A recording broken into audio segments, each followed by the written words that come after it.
Well, hello, treasure seekers and fortune finders. It has been quite a while, but we are back again. First off, let me apologize for no video. It's been quite hard to acquire anything to hunt, and I haven't really had the money to spend on products on eBay. So, we haven't had a video in a while, but we're back today. What have we got today? As you can see, we've got another box of pennies. Basically, I still can't get coins from the bank down here, so I am having to order on eBay. And you're going to pay double what the actual value of the box is going to be. So with nickels, I would have to shell out $200 just to have a nickel hunt. And there's almost absolutely no way to recoup my money in nickels, quarters, dimes. Whereas in pennies, there, however slight, is a chance I could recoup my money. Now this one's special. I've never done this seller before. This is a new box from Colorado. So this should have a lot of the Denver mint in it. Something I've been wanting to do is a box from another state to see how it compares. We got North Carolina, but North Carolina is basically beside Georgia, and they get the same box as we do. Colorado, however, should be different. So let's get this shut down. Let's get this box broke into. As always, when we have a find, I'll bring you back, let you know the roll, and see what we got. All right, treasure seekers, we shall return shortly. All right, everybody, roll number one. Find number one. Wheat cent number one. What have we got? Time for the big reveal. 1951 Denver. And I can say that most of this roll, at least on the first roll, is 99% Denver. And kindly light on the copper too. So that may be something I was hoping to get more copper out of this box than what we get down here, but you never know. We will find out soon. First find is a nice 1951 Denver. We will be back for the next good one.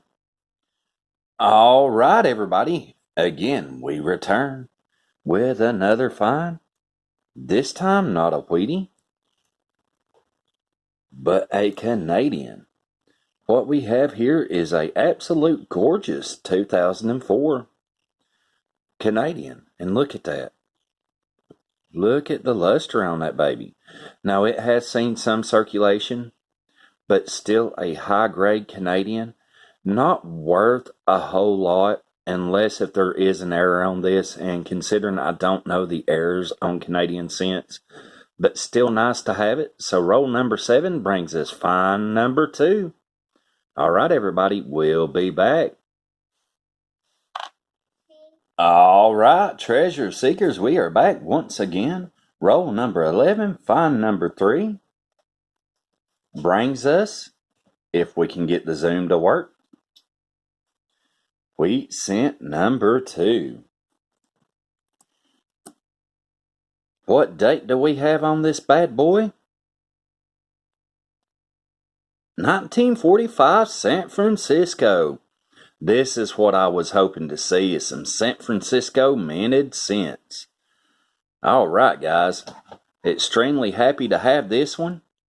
First San Francisco in the bunch. Hopefully many more to come. We will find out shortly. We'll be back, everybody. All right, everybody. We get to revisit once again on roll number 13. Looks like this brings us one north of the border from our brothers in Canada. And what year do we have? 1986.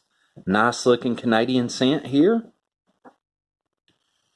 So that will be find number 4, roll number 13. We are on a roll to say.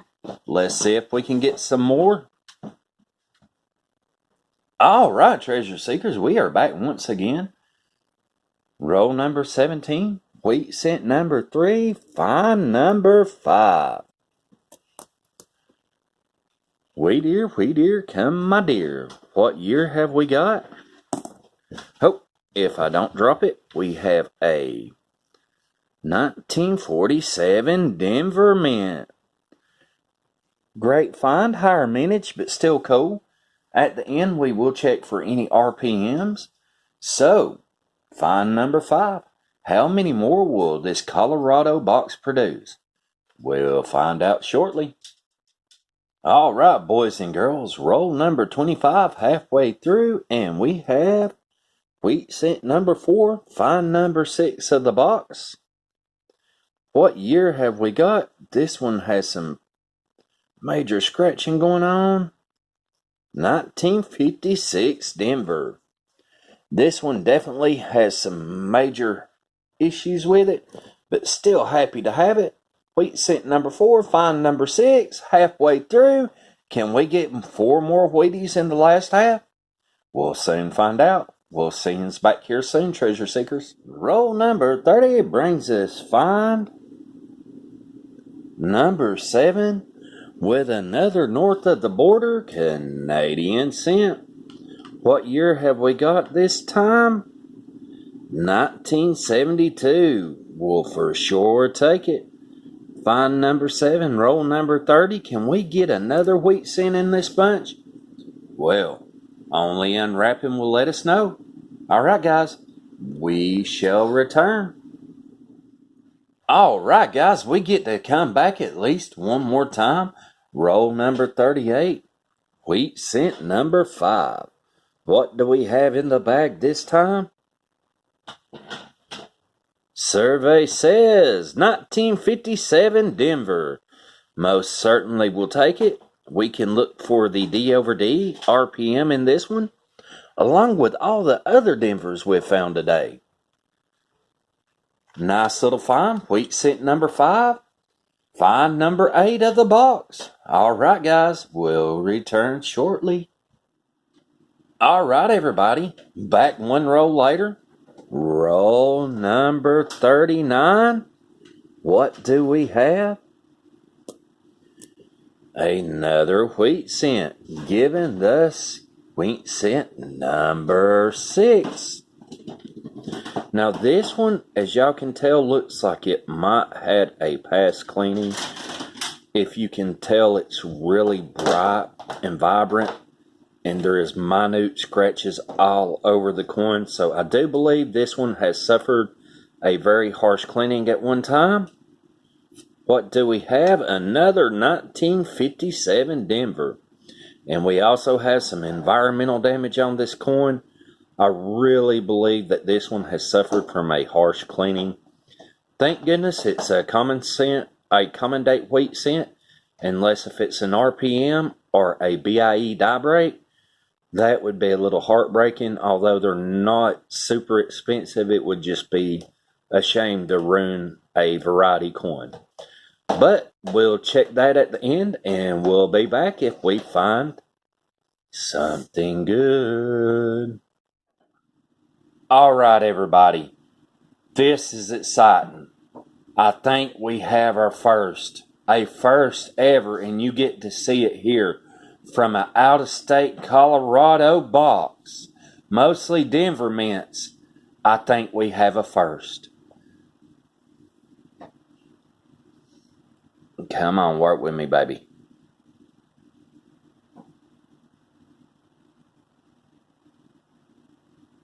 Do y'all see it? Guys, this is so exciting. I was pulling my coins back. Are you seeing it yet?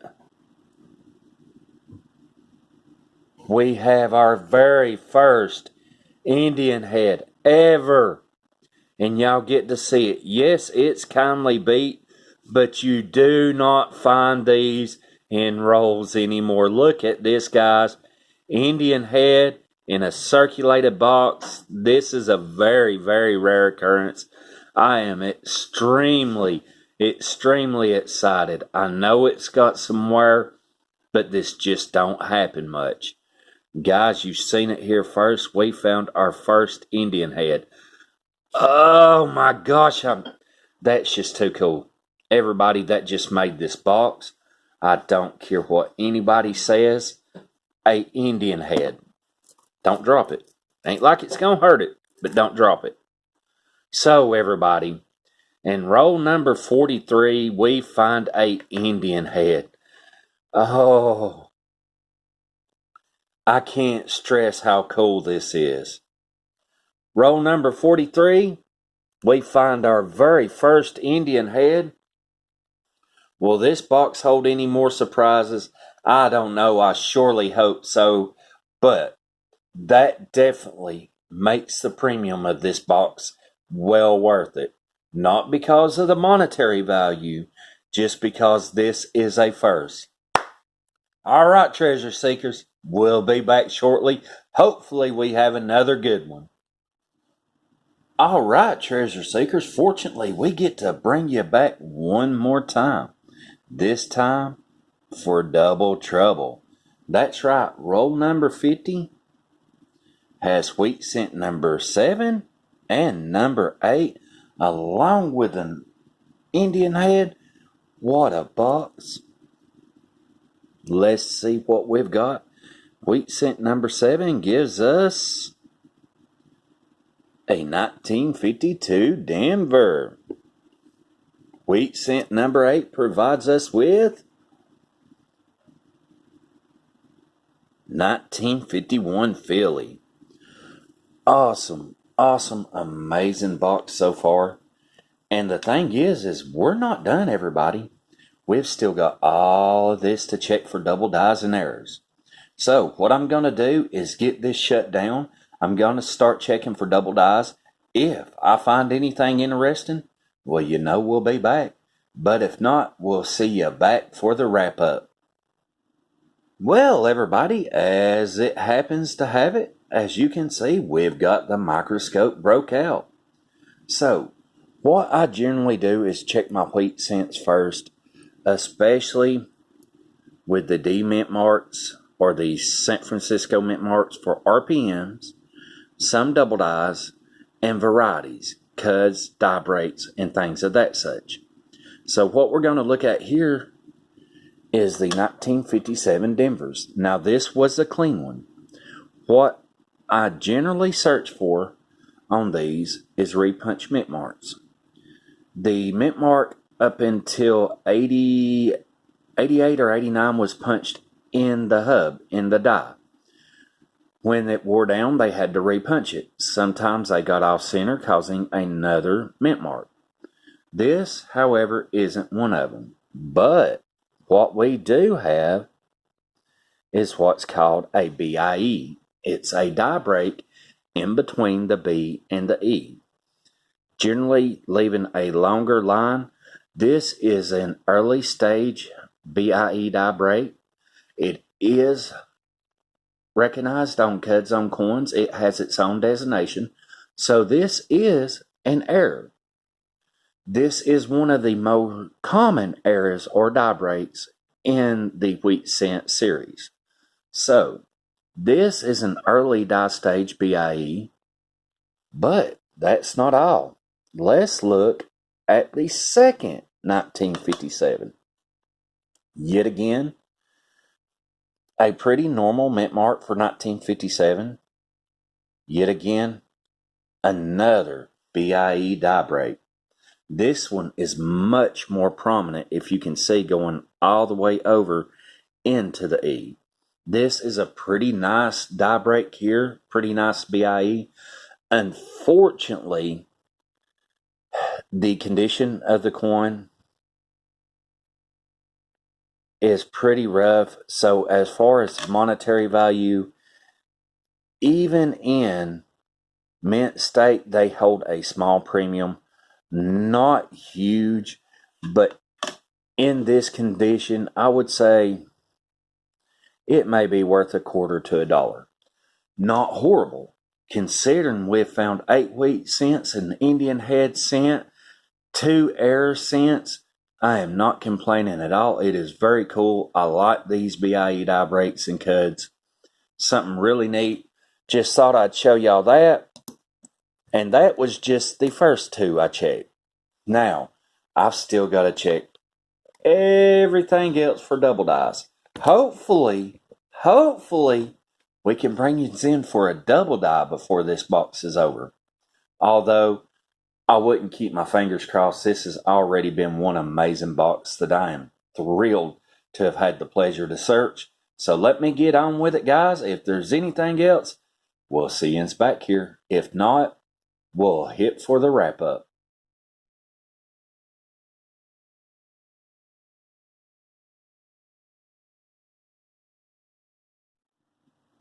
All right, treasure seekers, we are back for one final time. This is the wrap up, and what a wrap up it is. Honestly, absolutely amazing box. Can't believe I got this from a box on eBay, although the great thing about buying uncirculated and searched box wrapped in Loomis rolls is that you never know what you're going to find. This is proof. Monetary value, did I get what I put in this box out? No, I didn't. But I didn't buy this box for a monetary return. I bought it for the love of hunting. The seller was absolutely amazing. Great communication, fast shipping, was a pleasure to deal with. Got to do a box from another area, and I found an Indian head. Guys, that just don't happen. So, my review on this box, 2 thumbs up. I really enjoyed this. So let's go over a little bit what we got. We got a whole cup of copper. Now, I know this looks like a lot. Really, this isn't. This is only about 10% copper content throughout the whole box. So this is very light on the copper. It had mostly newer shield scents. It did have some mixed in, but as you can see, we got a nice little mix. I'm happy with the copper content, very happy with the fines.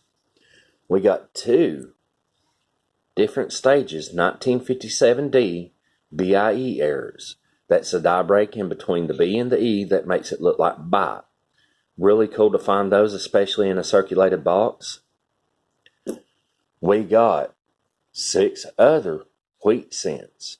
Now the oldest of the oldest being the 1940, 45S. This was the only S mint mark penny we did find as far as a wheat scent. I did find a few 70S, 72, 74, even 3 1969S. So there was some San Francisco mixed into this. The creme de la creme, the 1905 IHC Indian head scent. As y'all can see, it has been battered, but it's still an ultra rare fine, one that you do not find in boxes of scents anymore. This may have been a once in a lifetime find. I am so happy to have been able to share it with all of y'all. My excitement over this was absolutely overwhelming. We found 3 Canadians. One really nice newer Canadian, and now Canadian has done away with their pennies, or their cents. So this is actually my newest Canadian I have found. It's a 2004.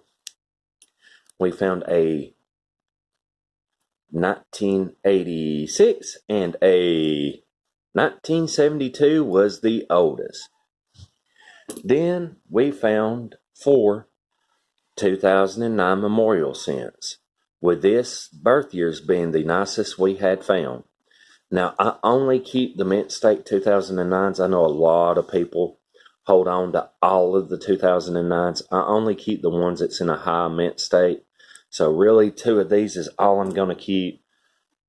I may go ahead and put this one up, even though it has a slight blemish on the back. It's still a very nice condition scent.